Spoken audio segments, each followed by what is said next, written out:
Hello guys. Itong isda na i-deliver natin guys. Sa Bais tayo magde-deliver guys. So ito guys. At dito na nga tayo sa Bais guys. Ayan. Marami nang kumuha sa atin ng isda guys. So madali lang ito at maubos. Kasi konti lang naman ito guys ang isda natin. 25 lang kabox ang isda natin guys. So kulang ang 25 box. Kasi wala na tayong box na paglagyan ng isda guys. So yan lang ang nakarga natin.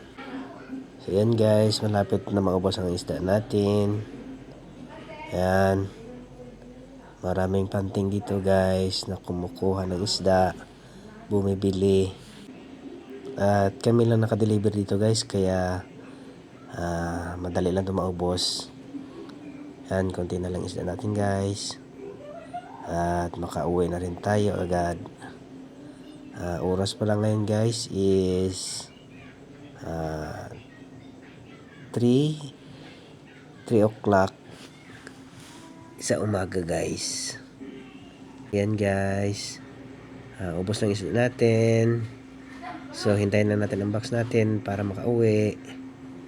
At ang bayad guys, uwi na agad tayo.